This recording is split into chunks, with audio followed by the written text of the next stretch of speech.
I do want to start, though, talking about the Cavs-Celtics game last night. I was in Boston for that game, and I don't think the NBA schedule makers anticipated Celtics-Cavs in late November being a game of the week type of event. But here we were, Cavs 15-0 coming into that game. The Celtics, the defending champs, of course. There was a lot of buzz in the building for this game, and deservedly so.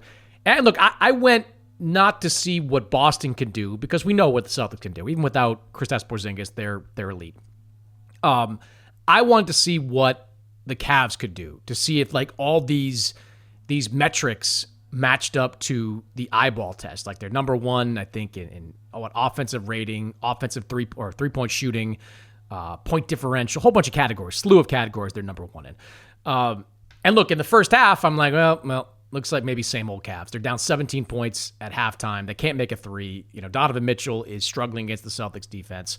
But then in the second half, they, discovered their identity once again. And what I liked about the way that they played was they didn't dig themselves out of a 17-point hole by just getting hot from beyond the three-point line. That's the easiest way for a team to get back into a game, to just get one or two guys hot from beyond the arc. That's not what they did.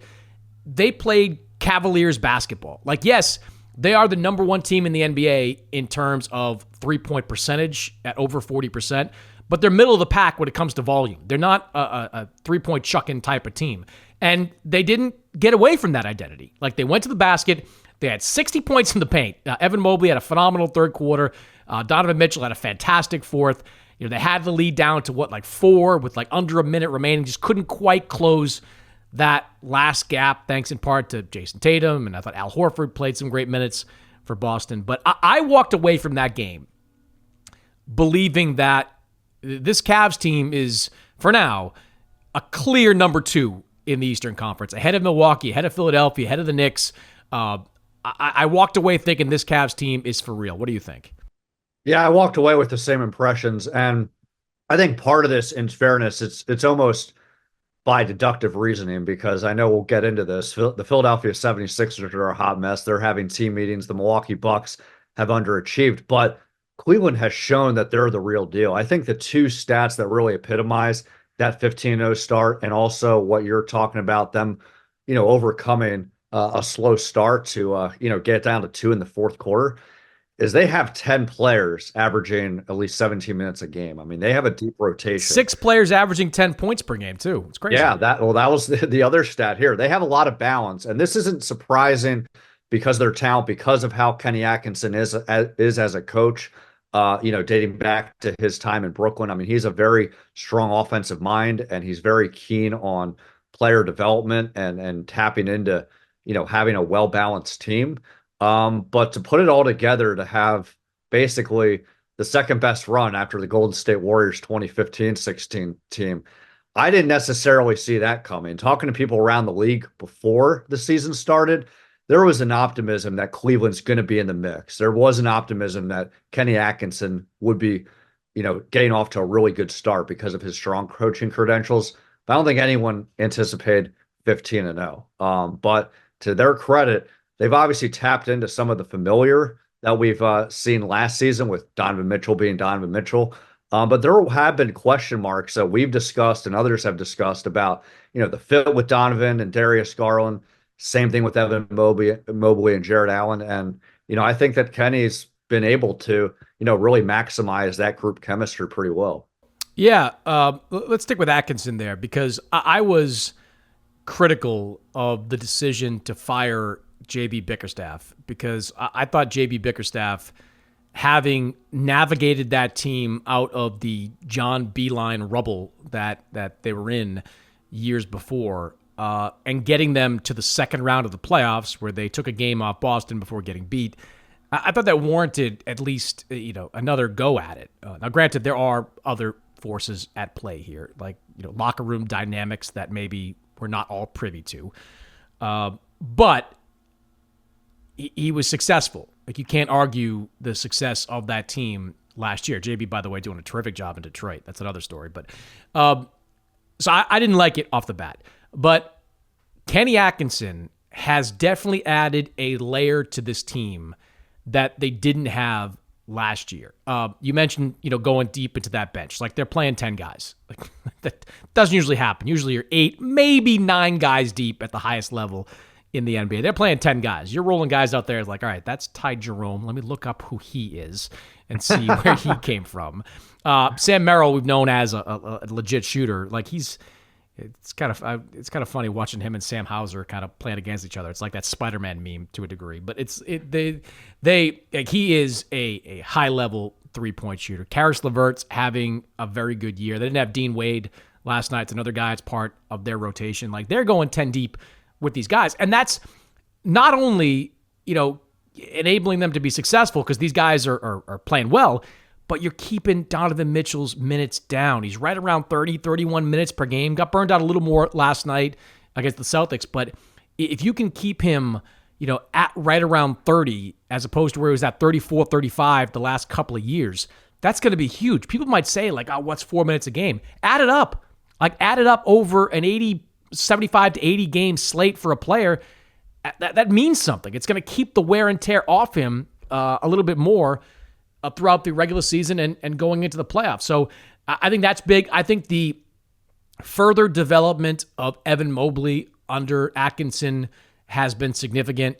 Kenny, it's not all Golden State that Kenny's tapping into, right? Like, I was talking to some Cavs officials last night, right? Like, yeah, like it's easy to point to the years he spent with the Warriors as being his, kind of inspiration for some of the things that he does, but he pulls from everything, right? Like, he was assistant coach with the Knicks. He was assistant coach under Bud in Atlanta. He worked for Ty Lue. He's had a wealth of experience, not to mention all the European experience he had as a player and briefly as a coach.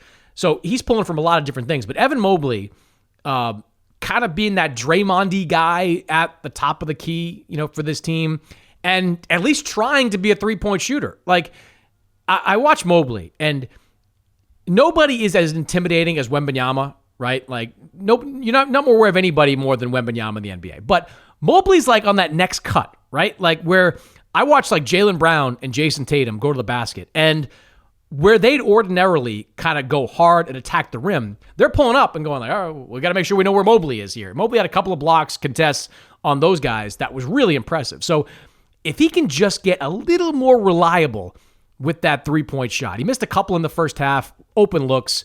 Those are the kind of shots he needs to make for this team to take that next jump. But, his development, I think, is another tip of the cap to what Kenny is trying to do with this team. So he's been very, very good for them. No question about it. Yeah, it's been fascinating. I mean, even dating back to Evan Mobley's rookie season, I remember JB Bickerstaff invoking, hey, the way he protects the rim, his athleticism reminds him of a young Anthony Davis. But to your point, there was a lot of learning curves last season with how he and Jared Allen can coexist and not get in each other's way. And it didn't help that Evan Mobley hadn't fully developed an outside shot yet because Jared Allen is more effective at the rim. So how do you improve that spacing? So I think that is a really huge adjustment that Kenny Atkinson's been able to do. And I think, to your point, it doesn't necessarily just have to do with Golden State. As much as he benefited from being around the Warriors culture, and I wouldn't be surprised the 10-man rotation partly reflects that because Steve Kerr believes in having a deep bench for all the reasons you outlined of having depth, preserving minutes for top guys. The Warriors hired Kenny Atkinson as a lead assistant because they felt that they would benefit from his expertise as well. So I think that he's clearly showing that he can be a great head coach, and it wasn't just, a great head coach when you're developing young players like he was in Brooklyn before Kevin Durant and Kyrie Irving showed up. He can develop any sort of team, whether it's in win now mode or in a rebuilding stage.